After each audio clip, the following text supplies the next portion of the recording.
کہتے ہیں حدیث شریف پڑھتے ہیں، کبھی کبھار ایسا بھی ہوتا ہے حدیث والے محبوب علیہ السلام سامنے بھی تشریف لے آتے ہیں، دین متین پڑھتے ہیں اور پڑھانے والے ہوتے ہیں، ان کی کیا قدر ہوتی ہے کہ 40 دن حضور حالت بیداری میں آ کے ان کو پڑھاتے رہے۔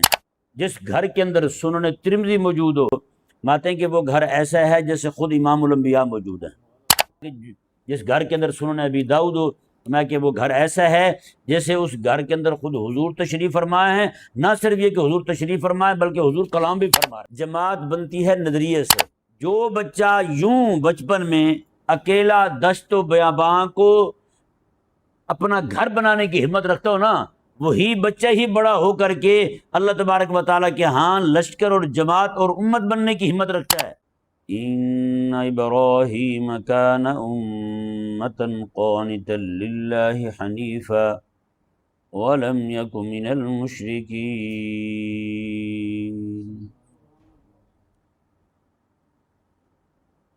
جیسا کہ آیت نمبر 119 میں اللہ تبارک و تعالی نے اصلاح کا طریقہ کار بیان فرمایا۔ اصلاح کا طریقہ کار وہ یہ ہے کہ عامل السوء بجہالت، کسی سے جہالت کی وجہ سے کوئی معاملات ہو جائیں، ثم تابوا من بعد ذالک، وہ توبہ کر لے، وَأَصْلَحُوا، اور وہ اصلاح کرے، یعنی پچھلی آیہ مبارکہ یعنی آیت نمبر 119 میں اللہ تبارک و تعالی نے اصلاح کا طریقہ کار بیان فرمایا ہے۔ اصلاح کا طریقہ کار بیان فرمایا ہے کہ کسی سے عمل بد ہو جائے پھر وہ توبہ کر لے، وَأَصْلَحُوا، اور وہ اصلاح کرے۔ فرمایا کہ آیت نمبر 120 میں اللہ تبارک و تعالی نے مصلح عظیم، میرے آقا علیہ السلام کے بعد مصلح اعظم حضرت ابراہیم علیہ السلام کا ذکر خیر فرمایا، یعنی کہ بطور نمونہ کہ ابراہیم علیہ السلام کی ذات اقدس کو اللہ تبارک و تعالی نے سامنے کیا۔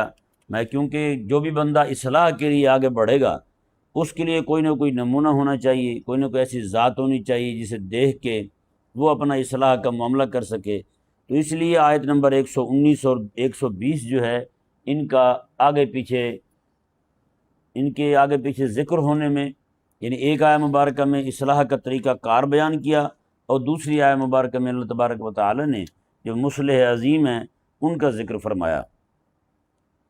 حضرت سیدنا ابراہیم علیہ نبینا و علیہ السلام جو ہیں، آپ کی اللہ تبارک و تعالی نے جو پہلی صفت بیان کی ہے نا، وہ ہے کان امہ۔ امہ کا مطلب ہے جماعت، امت بولتے ہیں نا، یہ وہی امت ہے۔ ایک ہی بندہ پوری جماعت ہے، ایک ہی بندہ پورا معاشرہ ہے، ایک ہی بندہ پورا لشکر ہے، حضرت سیدنا ابراہیم علیہ نبینا و علیہ السلام۔ یہ ذہن میں رہے کہ حضرت ابراہیم علیہ السلام نے جب دعوت کا کام شروع کیا اس وقت چہار دانگ عالم شرک ہی شرک تھا۔ پورے عراق کو دیکھ لیں، بابل کو دیکھ لیں، بابل کو، یہ سارے کے سارے شرک میں ڈوبے ہوئے تھے۔ اکیلے ابراہیم علیہ السلام اٹھتے ہیں، آپ یہ نہیں کہتے کہ مولا مجھے اصلاح کا کام سونپا جا رہا ہے لیکن یہاں تو معاملہ ہی اور ہے، میں اکیلا ہوں، میرا کوئی دست و بازو بننے والا کوئی نہیں ہے، میرا کوئی حامی نہیں ہے، میں دکھی ہو کے ہوں تو مجھے کوئی دلاسا دینے والا کوئی نہیں ہے۔ اللہ اکبر کبیرہ، اکیلے ابراہیم علیہ السلام کھڑے ہو جاتے ہیں، عقیدہ درست ہے، عمل درست ہے، نیت درست ہے، ساری چیزیں درست ہیں، صرف ایک اللہ کے لیے کھڑے ہوتے ہیں۔ تو ایک بندہ اکیلا بھی جو ہے اللہ تبارک و تعالیٰ کے ہاں وہ پوری جماعت کی حیثیت رکھتا ہے، چاہے کوئی مانے یا نہ مانے۔ اب دیکھیں نا ذرا، ابراہیم علیہ السلام اس وقت اکیلے تھے، آگ میں جا رہے ہیں اکیلے ہیں، ہے نا، آگ میں جا رہے ہیں اکیلے ہیں، دعوت دے رہے ہیں اکیلے ہیں، مناظرہ کا میدان گرم ہو رہا ہے اکیلے ہیں جی، پوری نمرودی قوت سے نمرود بادشاہ سے ٹکرا رہے ہیں، اکیلے ہیں۔ ایک دن بھی ابراہیم علیہ السلام نے یہ شکوہ نہیں کیا کہ میں اکیلا ہوں اور میں اکیلا کیسے کام کر پاؤں گا، نہیں، اللہ تبارک و تعالیٰ نے حکم دیا اور ابراہیم علیہ السلام جو ہیں آپ کھڑے ہو جاتے ہیں۔ اللہ تعالیٰ کے حکم پر لبیک کہا، اور اکیلے ابراہیم علیہ السلام کو اللہ تعالیٰ کا پوری امت قرار دینا، پوری جماعت قرار دینا، پورا لشکر اور معاشرہ قرار دینا، یہ اس بات کی دلیل ہے کہ حق پسند بندہ، حق پرست بندہ، حق کا پیروکار بندہ اکیلا ہی کیوں نہ ہو، وہی اللہ کے ہاں لوگ اسے جو مرضی سمجھتے رہیں، لیکن اللہ کے ہاں وہی اکیلا بندہ پوری جماعت ہوتا ہے۔ سمجھا نہیں سمجھا؟ وہی اکیلا بندہ۔ اس کا مطلب یہ ہے کہ جماعت بنتی کس چیز سے ہے؟ جماعت بنتی ہے نظریے سے۔ کس سے بنتی ہے؟ نظریے سے۔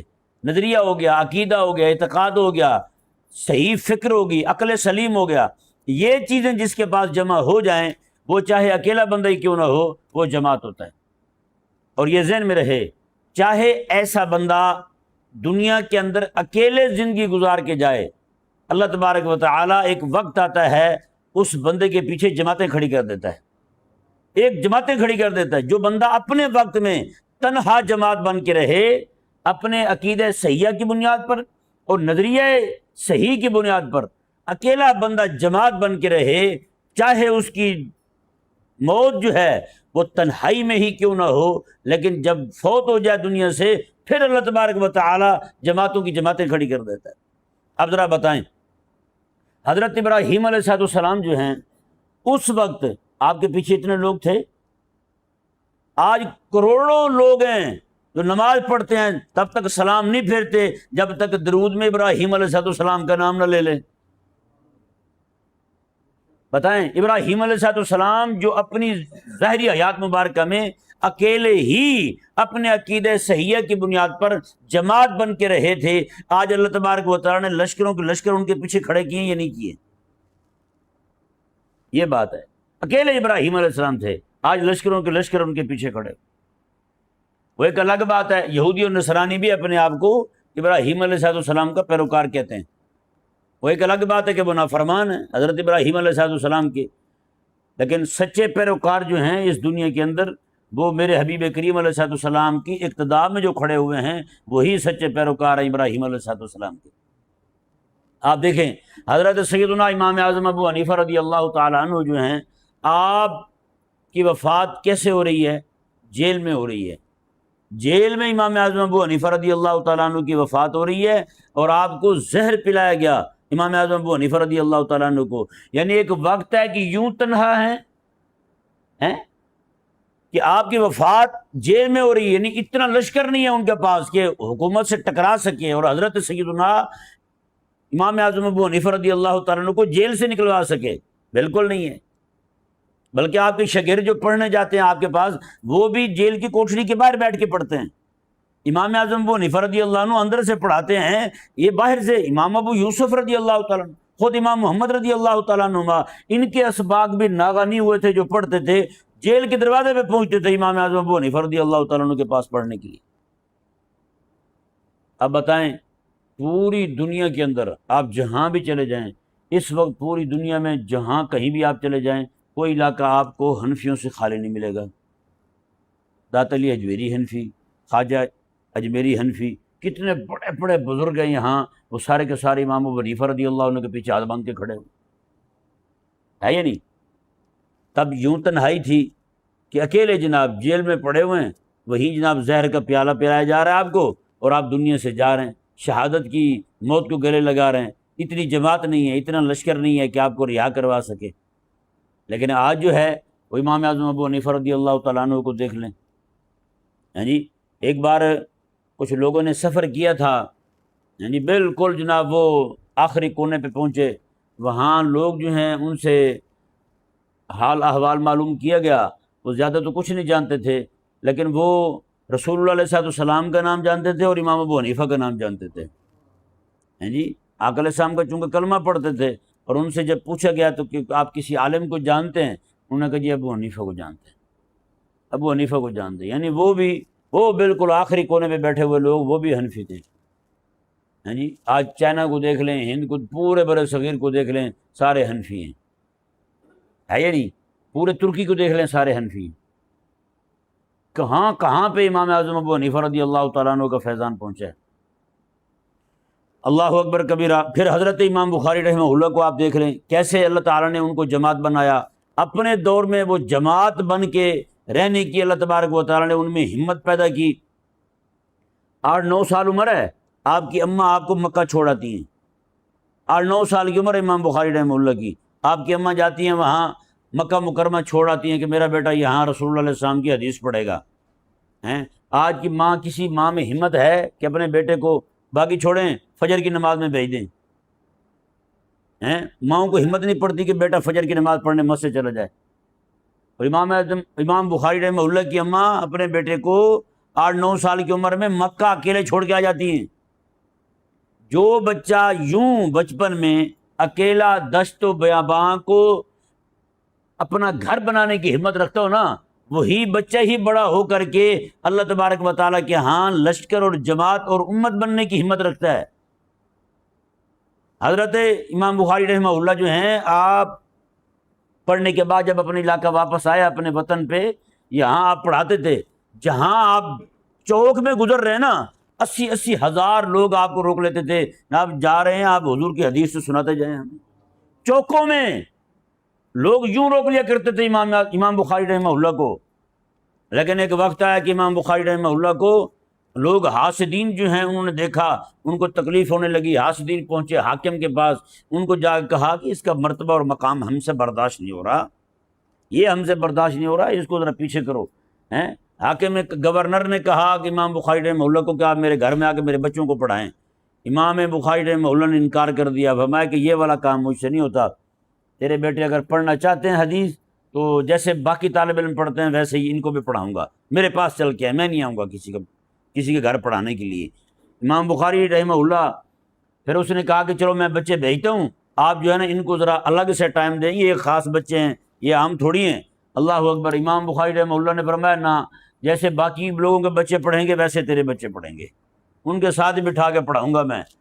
اس بات پہ وہ خار کھا گیا گورنر جو تھا، اس نے پھر امام بخاری رحمہ اللہ کو 16 سے 17 18 بار بھی ایک روایت میں لکھا ہے کہ آپ کے علاقے سے بے گھر کر دیا، آپ کو جداد پہ قبضہ کر لیا، آپ کے گھر پہ قبضہ کر لیا، آپ کو نکال دیا وہاں سے، آپ کے وطن سے نکال دیا۔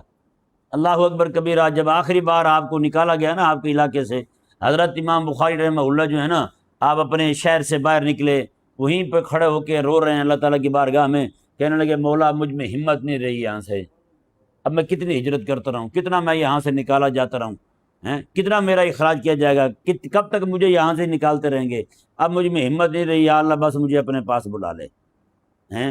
تو جو دیکھنے والے نے وہ بیان کرتے ہیں کہ امام بخاری رحمہ اللہ نے وہیں دعا کی اور آپ نے آگے پاؤں بھی نہیں اٹھایا، اللہ تعالیٰ نے ان کو اپنے پاس بلا لیا۔ بتائیں آج پوری دنیا کے اندر ہو میرے حبیب کریم علیہ السلام کا وفادار، بخاری پڑھے بغیر وہ عالم نہیں بن سکتا، بخاری پڑھے بغیر عالم نہیں بن سکتا۔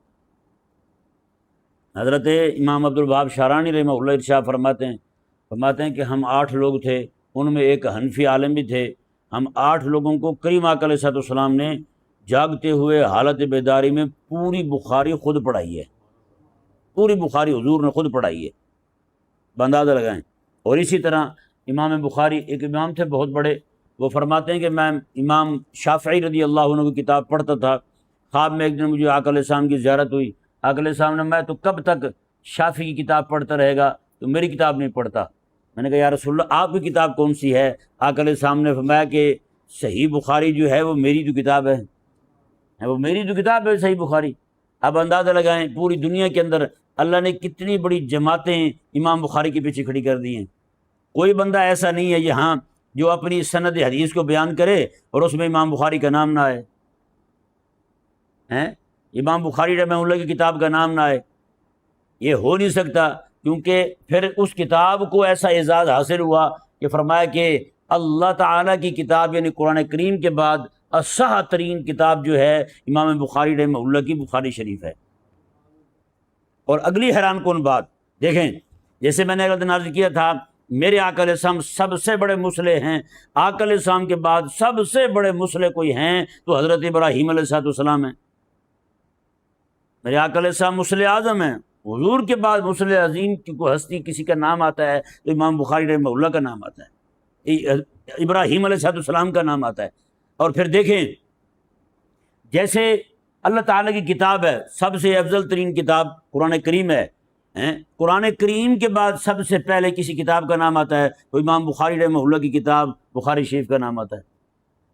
اور حیران کن بات یہ ہے، امام بخاری رحمہ اللہ جو تھے آپ نابینا تھے بچپن میں، آپ کی اماں روتی تھی، دعا کرتی تھی اللہ کی بارگاہ میں، مولا میں نے تو اپنے بیٹے کو تیرے حبیب علیہ السلام کی حدیث پڑھنے کے لیے وقف کرنا تھا، لیکن میرا بیٹا جو ہے یہ تو دیکھ ہی نہیں سکتا، اس کو نظر ہی نہیں آتا۔ ایک رات خواب میں ابراہیم علیہ السلام تشریف لاتے ہیں، ابراہیم علیہ السلام نے فرمایا، مبارک دی خاتون کو، امام بخاری کی اماں کو، میں کہ خاتون پریشان نہ ہو، میرے اللہ تبارک و تعالی نے تیرے بیٹے کی بینائی واپس کر دی ہے اور واپس عطا فرما دی ہے، اور عطا فرمائی ہی اسی بات پر ہے کہ یہ اپنی نظر کو، اپنی آنکھوں کو صرف میرے حبیب کریم علیہ السلام کی حدیث پڑھنے کے لیے وقف کرے گا۔ اندازہ لگائیں ہیں؟ اب راز سمجھ آیا آپ کو؟ میرے آقا علیہ السلام کے بعد سب سے بڑے مرسل ابراہیم علیہ السلام ہیں، اور ادھر قرآن کریم کے بعد سب سے اصح ترین کتاب جو ہے، صحیح ترین کتاب جو ہے امام بخاری رحمہ اللہ کی ہے۔ اور فیض کیسے مل رہا ہے؟ فرمایا کہ حدیث پڑھے گا کس کی؟ مصلح اعظم کی، اور خوشخبری آگے کون سنا رہے ہیں؟ مصلح عظیم آگے سنا رہے ہیں۔ سمجھ آئے نا جی؟ یعنی ابراہیم علیہ السلام اکیلے اپنے دور میں جماعت بنے تھے، ادھر ابراہیم علیہ السلام اپنے دور میں اکیلے تنہا جماعت بنے تھے، وہاں بھی اللہ تعالیٰ نے ان کے جانے کے بعد پیچھے جماعتیں کھڑی کر دی۔ سارے نبی جو ہیں ابراہیم علیہ السلام کے بعد ابراہیم علیہ السلام کو ہی تو اپنا مان رہے ہیں، نہیں سمجھ آیا؟ ابراہیم علیہ السلام کو اپنا مان رہے ہیں، یعنی اتنے نبی ان کی جماعت میں، خود امام الانبیاء ان کی جماعت میں، آج تک جتنے بھی اہل اسلام آ رہے ہیں سارے ابراہیم علیہ السلام کے پیچھے کھڑے ہوئے ہیں۔ تو پھر امام بخاری رحمہ اللہ کو دیکھیں، یہاں جو اللہ تعالیٰ نے امام بخاری رحمہ اللہ کو انعام عطا فرمایا ہے، یہ فرمایا قیامت تک کوئی بھی بندہ جو عالم بنے گا وہ تیری بخاری پڑھے بغیر عالم نہیں بنے گا۔ ایک عالم تھے بہت بڑے،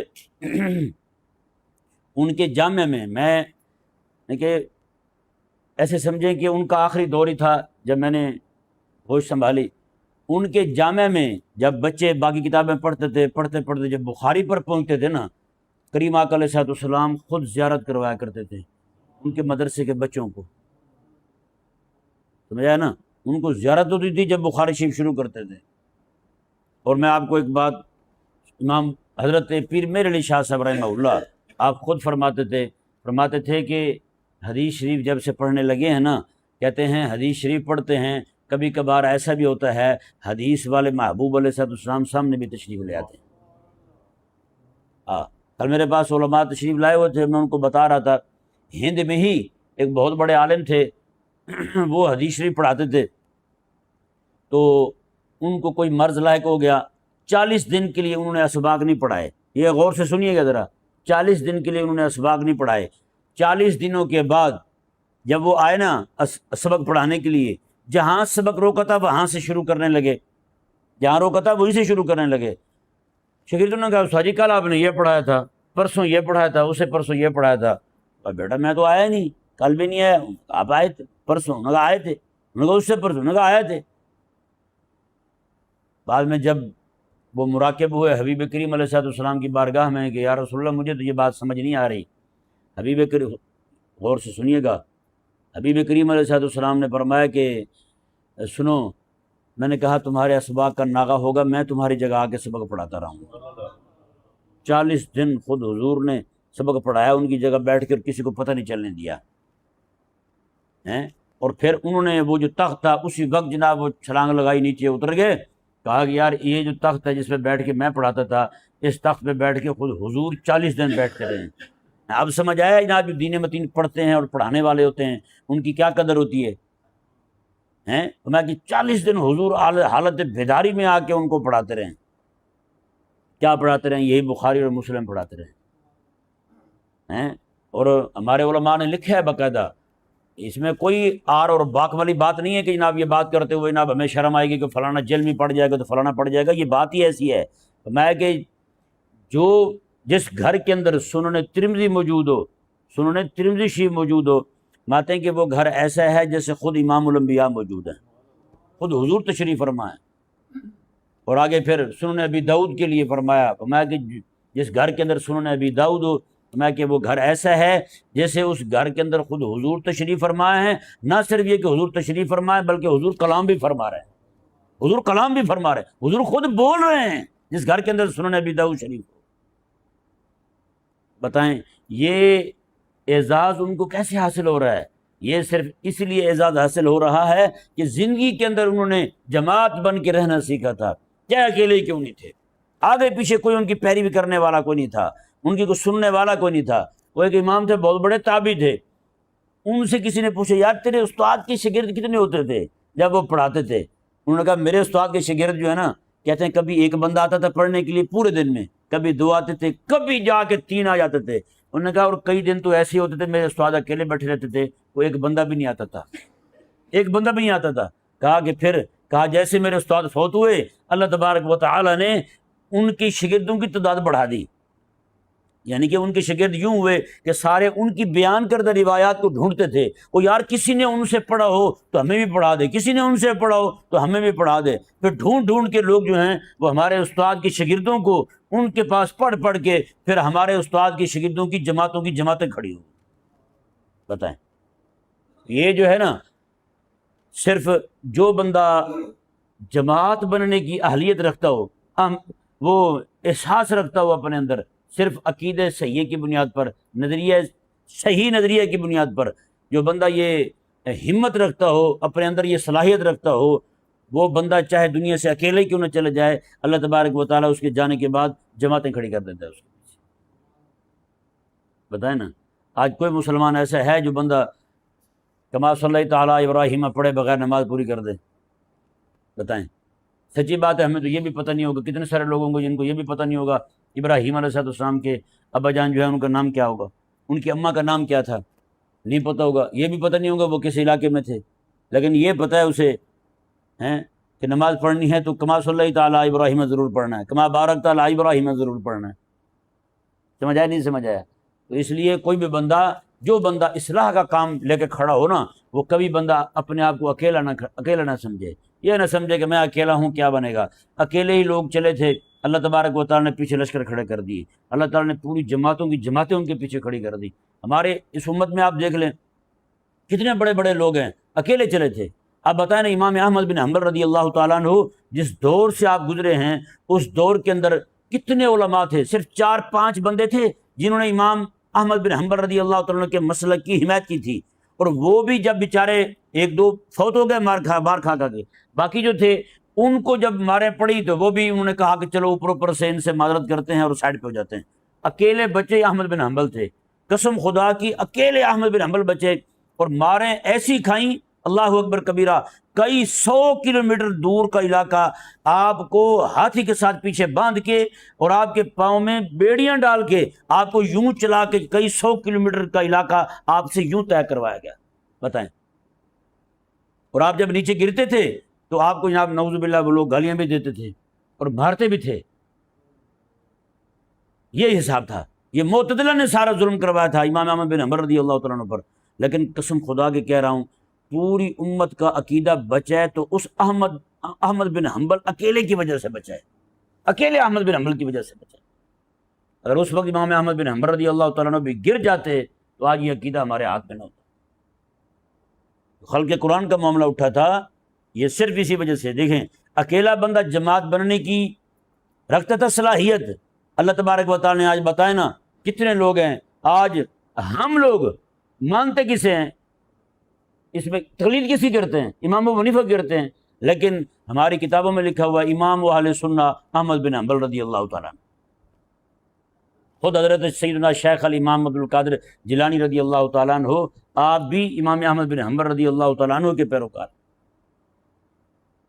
تو یہ جو اکیلا جماعت بننے کی اہمیت صلاحیت رکھتا ہو، اللہ تبارک و تعالیٰ اس کے جانے کے بعد بھی جماعتیں اس کے پیچھے کھڑی کر دیتا ہے۔ تو یہاں سبق ہے ہر اس بندے کے لیے جو یہ چاہتا ہے کہ نہیں جی کوئی 4 بندے نیک ہو جائیں تو پھر میں نیکی کا کام شروع کروں، اصلاح ہو جائے، معاشرہ ٹھیک ہو جائے تو پھر میں۔ کئی سارے لوگوں کا ہے یار آپ اپنے علاقے میں کام کیوں نہیں کرتے؟ کہتے جی لوگ صحیح نہیں ہیں، جب لوگ ٹھیک ہو جائیں گے تو پھر میں شروع کر دوں گا اصلاح کا کام۔ بھئی یہ تھوڑی ہے، ایسے تھوڑی ہوتا ہے اصلاح کا کام، ایسے تو نہیں ہوتا۔